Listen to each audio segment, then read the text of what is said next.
তো hello friends, সবাই কেমন আছো? আশা করছি সবাই খুব ভালো আছো। তো ভালো থেকো, সুস্থ থেকো। আর একটা ভিডিওতে তোমাদেরকে স্বাগত। আজ দেখো আমি রেডি হয়ে গেছি, দেখতেই পাচ্ছ আমি রেডি হয়ে গেছি। কেমন লাগছে বলবে অবশ্যই কমেন্টে। কেমন হয়েছে আমার মেকআপটা অবশ্যই জানাবে। তো আমরা এখন যাচ্ছি বিয়ে বাড়ি, রিসেপশান আছে, রিসেপশানে যাচ্ছি। তো তার জন্য আমি হয়ে গেছি রেডি, কিছুক্ষণ পরেই বেরাবো। তো তোমাদেরকে দেখাবো কী কী করবো না করবো, সবই দেখানোর চেষ্টা করব। জানি না কতটুকু দেখাতে পারবো, কিন্তু দেখাবো। তো চলো বিয়ে বাড়ি যাওয়া যাক। তো তোমরা কিন্তু কমেন্টে অবশ্যই বলে আমার কেমন লাগছে, দেখো মেকআপটা কেমন হয়েছে অবশ্যই কমেন্টে জানাবে। আর যদি ভিডিওটা ভালো লাগে অবশ্যই লাইক কমেন্ট শেয়ার অবশ্যই করবে। আর আমার পেজটিকে ফলো করে দিবে, আর ইউটিউব চ্যানেলে সাবস্ক্রাইব করে দিবে। তো চলো এখনকার মতো আমরা যাই বিয়ে বাড়ি, তারপরে তোমাদেরকে দেখাচ্ছি কী হলো। তো অনেকক্ষণ বসে থাকার পরে তারপরে বর আসলো, এসে নিয়ে আমরা বেরিয়ে পড়েছি। দেখতেই পাচ্ছ রাস্তাতে যাচ্ছি এখন।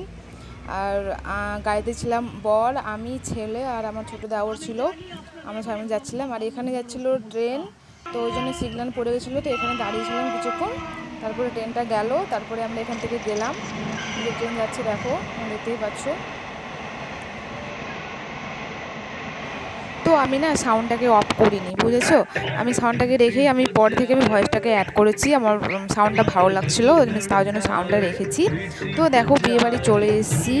আর ছোট্ট করে আমি একটা এন্ট্রি ভিডিও নিয়েছিলাম, কিন্তু ভুলবশত মানে ভিডিওটা ঠিকঠাক হয়নি, ওই জন্য আমি দিতে পারিনি। আর আমি যেই বিয়েবাড়িতে এসেছিলাম সেটা ছিল আমার জায়ের বাবার বাড়ি। তো আমার জায়ের দাদাদের বিয়ে ছিল, ওই জন্য নিমন্ত্রণ দিয়েছিল, তো আমরা চলে এসেছিলাম। আর এটা হলো আমার যা, এই যে দেখতে পাচ্ছ। আর এই যে বউ দুটো, মানে দুটো বিয়ে ছিল একসাথে, জায়ের দুটো দাদারই একসাথেই বিয়ে ছিল। আর আমি এখানে চলে এসেছি, আমাকে নিয়ে এসেছিলো এক জায়গাতে বসার জন্য। তো আমি এখানে এসে একটু বসলাম। তো ভাবলাম ছোট্ট করে একটা ভিডিও নিয়ে নিই।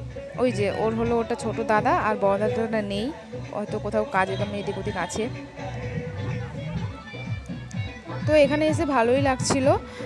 মানে বলে না অন্য একটা জায়গায় মানে এসে খারাপ লাগে, অচেনা লোক অচেনা, কিন্তু আমার মানে সেরকম কিছু মনে হয়নি। আমার খুব ভালো লেগেছিলো, এখানে নাচ করছিলাম দেখো, আমাকে সবাই মিলে মানে বলছিল আসো নাচো। তো সবারই ব্যবহার খুব ভালো লেগেছিলো, আমার খুব সুন্দর।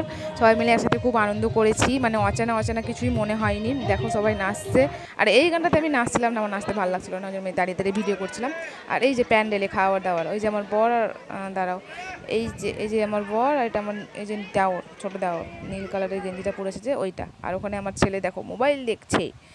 তো খাওয়ার প্যান্ডেলে বসে আছে, আমার ছেলে ফোন দেখছে, আর আমরা এখানে খাওয়ার জন্য অপেক্ষা করছি।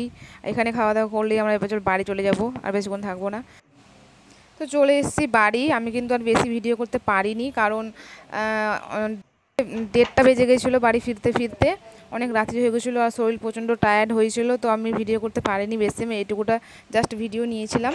নেওয়ার পরে আমার ছেলে শুয়ে গেছিলো, তো বর ছেলেকে নিয়ে আসছিলো, দিয়ে ওকে খাটে দিবে। আর তো যদি তোমাদের ভিডিওটা ভালো লাগে অবশ্যই লাইক কমেন্ট শেয়ার করবে। তো আজকের মতো এখানেই টাটা, বাই বাই, সবাই ভালো থেকো।